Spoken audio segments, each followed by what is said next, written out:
Hello everyone guys, कैसे हैं आप लोग। उम्मीद करता हूँ सब बढ़िया होंगे।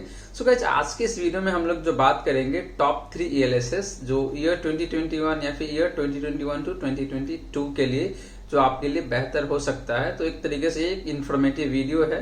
इस वीडियो में आगे बढ़ने से पहले अगर आप चैनल को सब्सक्राइब नहीं किए हैं तो प्लीज चैनल को सब्सक्राइब कर लीजिए और नोटिफिकेशन बेल को ऑन कर दीजिए ताकि जितने भी अपकमिंग इंटरेस्टिंग वीडियोज है वो आप मिस नहीं करेंगे। गाइस, इस चैनल पे हम लोग बेसिकली मतलब जो म्यूचुअल फंड, स्टॉक मार्केट या पर्सनल फाइनेंस है इसी से रिलेटेड वीडियो लाते रहते हैं।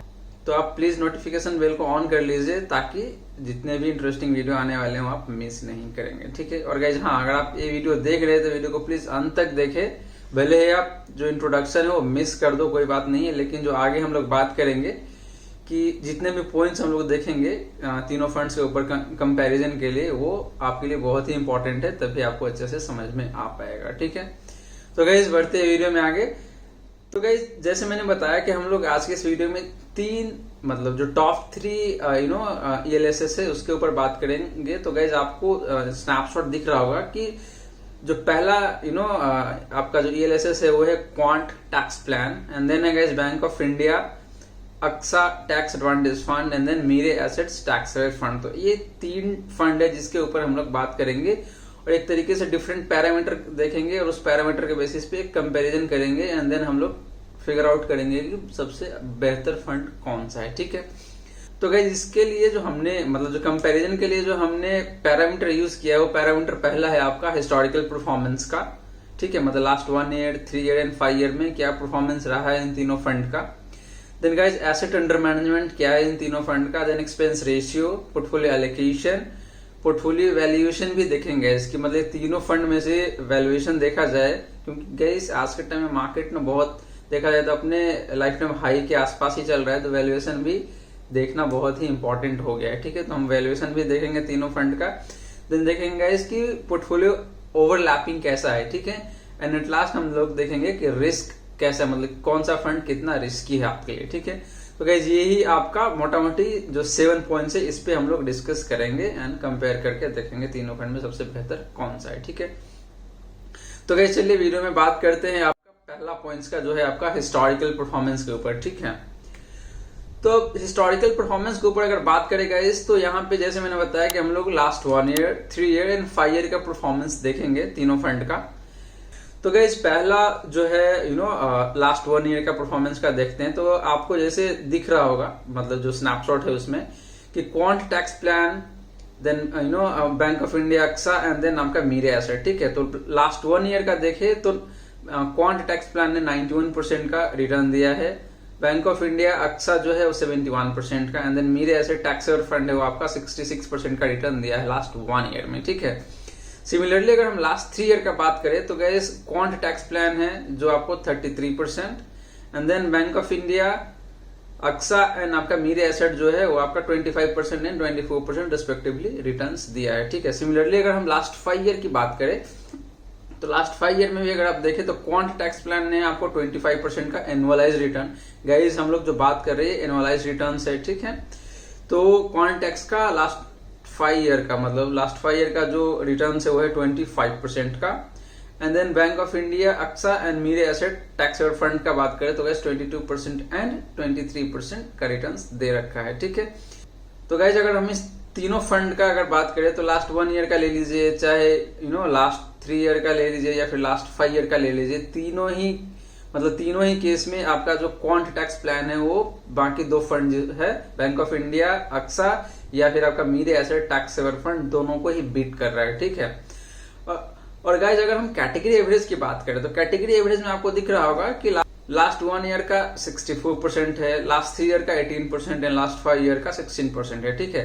तो गाइस, कैटेगरी एवरेज से अगर देखें तो तीनों फंड ही बेहतर परफॉर्म कर रहा है, बट अगर हम इस तीनों फंड को आपस में कंपेयर करते हैं तो आपका क्वांट टैक्स प्लान है वो ज्यादा अच्छा रिटर्न्स दे रहा है लास्ट 1 ईयर में भी, लास्ट 3 ईयर में भी और लास्ट 5 ईयर में भी, ठीक है। तो यहाँ पे जो क्लियर विनर निकल के आ रहा है वो है आपका क्वांट टैक्स प्लान, अगर आप खाली परफॉर्मेंस मतलब हिस्टोरिकल परफॉर्मेंस को मद्देनजर रखते हुए अगर आप कंपैरिजन करते हैं तो, ठीक है। तो गाइस, ये रहा बात आपका हिस्टोरिकल परफॉर्मेंस का। अब बात करते हैं आपका एसेट अंडर मैनेजमेंट का, ठीक है। तो गाइस, एसेट अंडर मैनेजमेंट की अगर बात करें तो यहाँ पे आपका क्वांट टैक्स प्लान है जिसमें आपको 368.44 करोड़ का दिख रहा होगा asset under management. Bank of India Aqsa tax advantage fund है, उसका 512 का दिख रहा है। एंड देन आपका मीरे एसेट टैक्स फंड है, वहां पे आपका 9400 करोड़ का ये एसेट अंडर मैनेजमेंट दिख रहा है। ठीक है, तो गाइज एसेट अंडर मैनेजमेंट के केस में ये कहा जाता है कि जितना कम एसेट अंडर मैनेजमेंट होता है वो फंड उतना ही बेहतर होता है आपके लिए, क्योंकि वहां पे स्कोप ज्यादा होता है ग्रो होने का, मतलब हेडरूम उतना ही ज्यादा होता है। तो इसीलिए जिस फंड का एसेट अंडर मैनेजमेंट जितना कम हो वो फंड आपके लिए बेहतर होता है। तो इसीलिए यहाँ पे अगर आप हम देखें तो क्वांट टैक्स प्लान है उसका एसेट अंडर मैनेजमेंट तीनों से ही कम है यहाँ पर। ठीक है, तो इसीलिए यहाँ भी जो क्लियर विनर निकल के आता है आपका वो है आपका क्वांट टैक्स प्लान। ठीक है, तो गाइस ये रहा बात आपका एसेट अंडर मैनेजमेंट का, जिसको हम AUM भी बोला करते हैं शॉर्ट में। ठीक है, अब गाइस बात करते हैं एक्सपेंस रेशियो का। तो गाइस एक्सपेंस रेशियो क्या है, एसेट अंडर मैनेजमेंट क्या है, ये सारे कुछ मैंने ऑलरेडी बता रखा है। तो जो चैनल पे, मेरे चैनल पे जो आपको म्यूचुअल फंड पाठशाला का जो प्ले लिस्ट है वहां पे जाइए और वहां पे सारा ही वीडियो जो है वहां पे है, आप वहां से देख सकते हैं, सारे कॉन्सेप्ट्स आपके क्लियर हो जाएंगे। ठीक है, तो गाइस अगर बात करें एक्सपेंस रेशियो का, तो एक्सपेंस रेशियो में अगर हम देखें तो क्वांट टैक्स प्लान का एक्सपेंस रेशियो आपको 0.5% दिख रहा है। Bank of India Aqsa tax advantage fund का देखो तो 1.67%, गाइस ये बहुत ही ज्यादा है। मीरे एसेट टैक्स फंड का देखो तो 0.46% है। एंड देन कैटेगरी एवरेज देखे गाइस तो 1.13, मतलब इस कैटेगरी में जो एवरेज एक्सपेंस रेशियो है वो है 1.13। यहाँ पे बैंक ऑफ इंडिया अक्सा जो है वो तो कैटेगरी से भी बहुत ज्यादा है। ठीक है, तो उसकी तो कोई बात ही नहीं रही यहाँ पे। तो गाइस बात अगर हम देखें क्वांट टैक्स प्लान का और मीरे एसेट टैक्स फंड का, तो यहाँ पे मीरे एसेट टैक्स फंड है वो आपका 0.46 का इसका एक्सपेंस रेशियो है। तो इसीलिए यहाँ पे मीरे टैक्स सेवर फंड है वो ज्यादा बेहतर निकल के आ रहा है। ठीक है, तो गाइस ये रही बात आपका एक्सपेंस रेशियो का। अब बात करते हैं गाइस पोर्टफोलियो एलोकेशन का। तो गाइस पोर्टफोलियो एलोकेशन के केस में होता क्या है कि फंड के पास जितने पैसे है उस पैसे को मतलब किस किस एसेट क्लास में अलोकेट किया जाता है। ठीक है, तो अगर हम यहाँ पे हम लोगों ने 3 लिया है, एक तो इक्विटी, डेट्स या फिर अदर एसेट क्लास। ठीक है, तो गाइस अगर हम क्वांट टैक्स प्लान के केस में देखें तो ये लगभग 100% ही मतलब इक्विटी में ही इन्वेस्ट कर रहा है। देखा जाए तो 99.14% है, जो कि ऑलमोस्ट 100% है।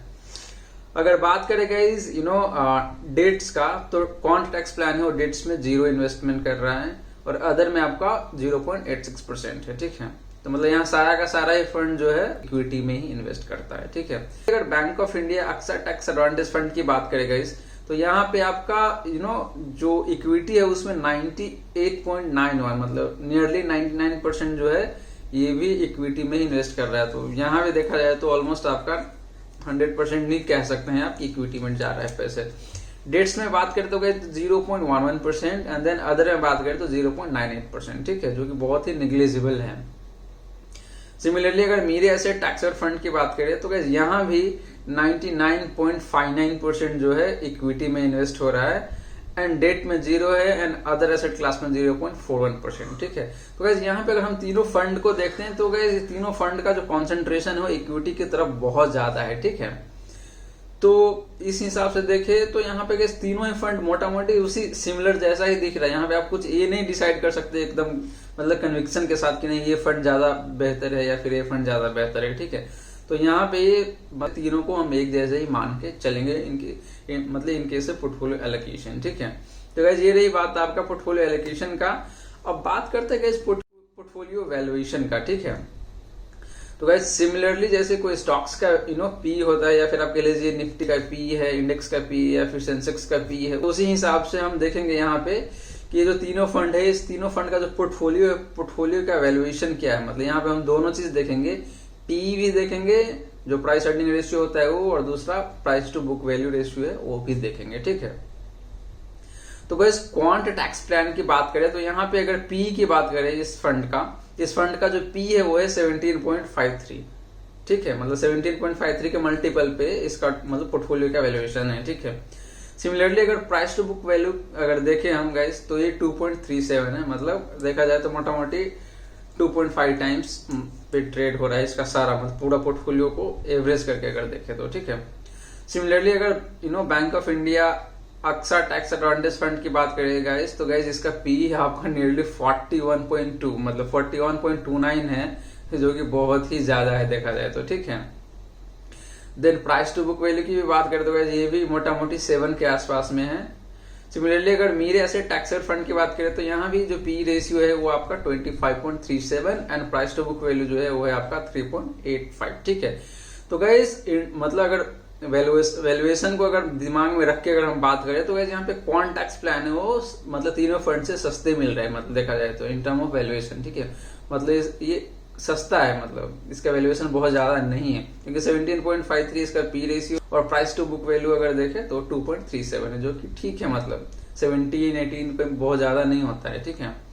तो इस हिसाब से भी वैल्यूएशन के हिसाब से भी देखें तो मतलब इन्वेस्टमेंट के लिए क्वांट टैक्स प्लान है वो ज्यादा बेहतर दिख रहा है, मतलब आप कंफर्टेबली इन्वेस्ट कर सकते हैं क्योंकि इसका वैल्यूएशन बहुत ज्यादा नहीं है, ठीक है। तो गाइस ये रही बात आपका पोर्टफोलियो वैल्यूएशन का, ठीक है। अब बात करते हैं पोर्टफोलियो ओवरलैपिंग का, ठीक है। तो गाइस पोर्टफोलियो ओवरलैपिंग क्या होता है? पोर्टफोलियो ओवरलैपिंग बेसिकली होता क्या है कि ये जो जैसे 3 फंड की बात हम कर रहे हैं, अब मतलब इसमें देखेंगे कि कौन कौन से स्टॉक से जो कॉमन मतलब ओवरलैप हो रहा है तीनों फंड में, ठीक है। तो मतलब कॉमन शेयर्स जो होता है उसको बोला जाता है आपका ओवरलैपिंग, ठीक है। तो अगर हम यहाँ पे बात करें क्वांट टैक्स प्लान का, तो यहाँ जो हमने टॉप 5 लिया है, टॉप 5 स्टॉक्स या फिर होल्डिंग कह लीजिए जो हमने लिया है यहाँ पे, तो उसका अगर बात करें गाइस तो देखो पहले में है Reliance industry quant tax plan में, Reliance industry, Vedanta, State Bank of India, then आपका ITC limited and HDFC bank limited, ये 5 है यहाँ पे। और इसका रिस्पेक्टिवली आपको परसेंटेज ऑफ होल्डिंग्स भी दिख रहा है, तो आप वीडियो को पॉज करके भी देख सकते हैं कि किसका किसका कितना परसेंटेज ऑफ होल्डिंग है, ठीक है। मेरे ऐसे टैक्सेबल फंड की बात करेगा तो यहाँ पे HDFC bank, ICICI bank, Infosys, Axis bank limited and Tata consultancy service जिसको टीसीएस बोलते हैं, ये है। Then Bank of India Aqsa tax advantage fund में यहाँ भी ICICI bank, HDFC, Infosys, Divi's laboratories and Bajaj finance, तो ये 5। तो ऐसे देखे तो मतलब कॉमन है, ऐसा नहीं है कि बिल्कुल ये डिफरेंट मतलब बिल्कुल यूनिक ही फंड है, मतलब कॉमन तो दिख ही रहा है। बट अगर आप देखेंगे तो Bank of India Aqsa tax advantage fund and Mirae Asset taxable fund जो है वो एक तरीके से इसमें ज्यादा ओवरलैपिंग दिख रहा है, लेकिन क्वांट टैक्स से थोड़ा सा अलग दिख रहा है गाइस। क्वांट टैक्स में रिलायंस इंडस्ट्री सबसे ज्यादा इसका परसेंटेज ऑफ होल्डिंग है, लेकिन इसके टॉप 5 में नहीं दिख रहा है। हो सकता है टॉप 5 के बाद हो, लेकिन टॉप 5 में नहीं दिख रहा है इस दोनों में, ठीक है। तो इसीलिए यहाँ पे अगर हम ओवरलैपिंग की भी बात करें, मतलब पोर्टफोलियो ओवरलैपिंग की भी बात करें, तो क्वांट टैक्स प्लान है वो थोड़ा ही हद तक ही सही, लेकिन थोड़ा सा यूनिक दिख रहा है इस दोनों के कंपैरिजन में, ठीक है। तो गाइस यहाँ भी मैं क्वांट टैक्स प्लान के साथ ही जाऊंगा, ठीक है। तो गाइस ये रही बात आपका पोर्टफोलियो ओवरलैपिंग का, ठीक है। अब गाइस बात करते हैं रिस्क का, ठीक है। गाइस रिस्क की बात करने से पहले अगर आपने चैनल को अभी तक सब्सक्राइब नहीं किया है प्लीज चैनल को सब्सक्राइब कर लीजिए और नोटिफिकेशन बेल को ऑन कर लीजिए ताकि जितने भी अपकमिंग वीडियोस है वो आप मिस नहीं करेंगे, ठीक है। तो गाइस हम बात कर रहे थे रिस्क का, तो रिस्क में देखा जाता क्या है कि भाई मतलब कौन सा फंड आपके लिए कितना रिस्की है, ठीक है। तो यहाँ हमने 3 पैरामीटर लिया है, स्टैंडर्ड डेविएशन, दूसरा बीटा, तीसरा साप रेशियो जो होता है वो लिया है, ठीक है। तो गाइस हम क्वांट टैक्स प्लान की बात करें तो इसका स्टैंडर्ड डेविएशन देखें तो आपका 21.35 है, जो कि इंडस्ट्री एवरेज या फिर जो कैटेगरी एवरेज होता है वो अराउंड 19.37 है, ठीक है। गाइस स्टैंडर्ड डेविएशन होता क्या है बेसिकली? तो स्टैंडर्ड डेविएशन आपको ये इंडिकेट करता है कि मार्केट का जो एवरेज रेट ऑफ रिटर्न्स जो है वहां से आपका पोर्टफोलियो का रिटर्न्स कितना ज्यादा फ्लक्चुएट हो सकता है, मतलब वहां से कितना नीचे हो सकता है, कितना ऊपर जा सकता है, ठीक है। अगर मैं मान लूं कि 25% आपका इंडस्ट्री का एवरेज रिटर्न्स है, ठीक है, और यहाँ पे क्वांट टैक्स प्लान के केस में आपको जो स्टैंडर्ड डेविएशन है वो 21 के आसपास में दिख रहा है, ठीक है। इसका मतलब ये है कि 25 से 25 प्लस 21 हो सकता है, यानी कि आप 46 कह लीजिए, 46% तक भी जा सकता है अगर पॉजिटिव साइड में गया तो। और नेगेटिव साइड में अगर रिटर्न आता है तो ये आपका मतलब 25 माइनस 21 होके 4% पे भी आ सकता है, ठीक है। तो ये रहा आपका स्टैंडर्ड डेविएशन की बात, ठीक है। सिमिलरली अगर मेरे ऐसे टैक्सेबल फंड की भी बात करें तो गाइस वहां भी 21 के आसपास में ही है स्टैंडर्ड डेविएशन इसका भी, ठीक है। तो guys Bank of India Aqsa tax advantage के केस में कोई डेटा अवेलेबल नहीं है, तो इसीलिए इस पे हम कुछ कह नहीं सकते हैं कि क्या मतलब इसका क्या रिस्क प्रोफाइल कैसा है, मतलब ये जो रेशियोज है स्टैंडर्ड डेविएशन या फिर बीटा या फिर साप रेशियो क्या है, तो इसीलिए ये मतलब हम कुछ कह नहीं सकते इसके बारे में। तो हम यहाँ पे बेसिकली ये दो के ही बारे में देखेंगे, क्वांट टैक्स प्लान और मीरे एसेट का, ठीक है। तो स्टैंडर्ड डिविएशन तो हमने देख लिया, दोनों का अराउंड 21 है, जो कि रिस्की ही माना जाएगा अगर कैटेगरी एवरेज से कंपेयर करते हैं तो, ठीक है। अब गाइस बीटा की बात करें तो गाइस बीटा भी आपका रिस्क को ही डिनोट करता है कि मतलब मार्केट के रिटर्न्स के हिसाब से आपका पोर्टफोलियो का रिटर्न कितना ज्यादा रहेगा, मतलब आपका पोर्टफोलियो कितना वोलेटाइल हो सकता है, ठीक है। अगर मान के चले गाइस कि आपका पोर्टफोलियो का बीटा 1 है, इसका मतलब ये होता है कि मार्केट अगर 1% से चढ़ेगा या फिर गिरेगा तो आपका पोर्टफोलियो भी 1% से ही मतलब चढ़ेगा या फिर गिरेगा, ठीक है। अगर 1 से ज्यादा है, सपोज मान लीजिए कि 1.5 है, इस केस में होगा क्या कि अगर मार्केट 1% से गिरता है या फिर चढ़ता है तो आपका जो पोर्टफोलियो है वो 1.5% से चढ़ेगा या फिर गिरेगा, ठीक है। मतलब चढ़ेगा तो 1.5% जाएगा, मतलब 1.5% बढ़ेगा, और गिरेगा भी तो 1.5% गिरेगा, ठीक है। तो इसीलिए ज्यादा रिस्की होता है। और अगर 1 से कम है, इसका मतलब है कि मार्केट के कंपैरिजन में कम चढ़ेगा या कम गिरेगा, तो ऐसा वाला हिसाब है, ठीक है। तो बीटा देखे तो गाइस क्वांट टैक्स प्लान के केस में 0.79 है, जो कि कैटेगरी एवरेज से कम है, क्योंकि कैटेगरी एवरेज आपका है 0.86, ठीक है। तो ये मतलब वोलाटाइल कम है, अगर मतलब जो कैटेगरी से देखा जाए, कैटेगरी एवरेज से उसके कंपैरिजन में इस फंड की वोलाटिलिटी कम है, ठीक है। सिमिलरली अगर हम मीरे एसेट टैक्सेबल फंड की बात करें गाइस, तो इसका जो बीटा है वो है 0.98, जो कि नियरली 1 के आसपास में है, और जो कैटेगरी एवरेज है वो है आपका 0.86, तो कैटेगरी एवरेज से ज्यादा है, इसीलिए ये हाई वोलाटाइल है, ठीक है।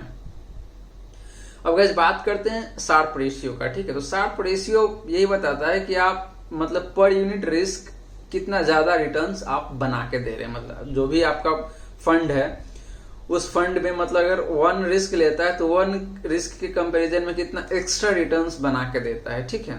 तो ये जितना ज्यादा रहेगा वो उतना बेहतर माना जाता है, ठीक है। तो इसीलिए जैसे वहां पे दिख रहा होगा आपको कि बेटर रिस्क एडजस्टेड रिटर्न्स, ठीक है। तो अगर यहाँ देखे गए तो शार्प रेशियो मतलब क्वांट टैक्स प्लान के केस में तो ये है 1.1 और कैटेगरी एवरेज का है 0.6, ठीक है। तो मतलब काफी बेहतर है अगर 1.1 देखे और 0.6 के कंपैरिजन में, तो जो रिस्क एडजस्टेड जो रिटर्न है वो बेहतर है इसका। तो गाइस अगर हम बात करें मीरे एसेट टैक्सेबल फंड का शार्प रेशियो का, तो वहां भी आपको मतलब जो शार्प रेशियो है वो 0.8 दिख रहा है, और कैटेगरी एवरेज जो है वो है आपका 0.6, ठीक है। तो कैटेगरी एवरेज से बेटर ही है यहाँ पे। तो ये भी मतलब जो रिस्क एडजस्टेड रिटर्न दे रहा है वो भी बेहतर है, ठीक है। बट गाइस अगर हम कंपेयर करते हैं क्वांट टैक्स से और मीरे एसेट का, तो जो क्वांट टैक्स है वो ज्यादा बेहतर परफॉर्म कर रहा है, क्योंकि इसका अगर देखें तो वोलाटिलिटी भी कम है पोर्टफोलियो का, शार्प रेशियो भी बेहतर है मतलब 1.1 है, जबकि आपका मीरे एसेट टैक्सेबल फंड है उसका शार्प रेशियो 0.8 है, ठीक है। तो गाइस यहाँ भी जो क्लियर विनर कह लीजिए या फिर जो बेहतर फंड निकल के आ रहा है वो है आपका क्वांट टैक्स प्लान, ठीक है। तो गाइस ये रही बात आपका रिस्क प्रोफाइल का, मतलब दोनों ही फंड का। तीसरा फंड जो bank of India tax advantage fund है उसका तो कोई डेटा ही अवेलेबल नहीं था, तो हम उस पर कुछ कह ही नहीं सकते, ठीक है। तो गाइस ये रहा बात टोटल जो 7 पैरामीटर हमने जो डिस्कस किया उसके ऊपर। अब हम एक सबको कंपाइल करके देखे तो, ठीक है। तो गाइस हिस्टोरिकल परफॉर्मेंस के केस में हमने देखा कि क्वांट टैक्स प्लान बेहतर था, ठीक है। सिमिलरली एसेट अंडर मैनेजमेंट के केस में भी क्वांट टैक्स प्लान ही बेहतर दिख रहा था। देन आपका एक्सपेंस रेशियो के केस में मीरे एसेट टैक्सेबल फंड बेहतर था। देन आपका पोर्टफोलियो एलोकेशन के केस में मतलब तीनों ही सिमिलर जैसा ही दिख रहा था, तो वहां पे हम कुछ कह नहीं सकते थे। देन पोर्टफोलियो वैल्यूएशन के केस में देखे गए तो आपका क्वांट टैक्स प्लान बेटर दिख रहा है, ठीक है। सिमिलरली अगर हम पोर्टफोलियो ओवरलैपिंग की भी बात करें तो वहां भी क्वांट टैक्स प्लान है थोड़ा सा यूनिक दिख रहा था, ठीक है। एंड गाइस रिस्क की बात करें, जो भी डिफरेंट रेशियोज हमने देखा, स्टैंडर्ड डेविएशन हो या फिर बीटा हो या फिर शार्प रेशियो, तो यहाँ पे जो क्वांट टैक्स प्लान है उसका रिस्क थोड़ा कम है, मतलब ठीक है, वोलाटिलिटी कम है, रिस्क एडजस्टेड रिटर्न्स बेहतर दिख रहा है यहाँ पे, ठीक है। तो इसीलिए गाइस देखे तो आपका क्वांट टैक्स प्लान बेहतर निकल के आ रहा है, ठीक है। तो इसीलिए अगर यहाँ पे प्योरली डेटा के बेस पे जाए तो गाइस क्वांट टैक्स प्लान है वो ज्यादा बेहतर दिख रहा है, और वैसे परफॉर्मेंस भी देखे तो काफी बेहतर है इस फंड का, चाहे लास्ट 1 ईयर का ले लीजिए या फिर लास्ट 3 ईयर का ले लीजिए या फिर लास्ट 5 ईयर का लीजिए, ठीक है। तो गैस कंक्लूजन यही निकल के आ रहा है कि जो बेटर फंड यहाँ पे निकल के आ रहा है वो है आपका क्वांट टैक्स प्लान। ठीक है, अगर मैं इन्वेस्ट करूंगा तो मैं क्वांट टैक्स प्लान में इन्वेस्ट करूंगा। ठीक है, तो गैस ये रही बात आपका टॉप 3 ELSS का जो हमने आज डिस्कस किया। That's all for today. Thank you so much for watching this video. तो गाइज अगर आपने चैनल को अभी तक सब्सक्राइब नहीं किया है तो प्लीज चैनल को सब्सक्राइब कर लीजिए और नोटिफिकेशन बेल ऑन कर लीजिए ताकि जितने भी इंटरेस्टिंग वीडियोज है वो आप मिस नहीं करेंगे। ठीक है, so guys thank you so much for watching this video. मिलते हैं अगले वीडियो में। Thank you.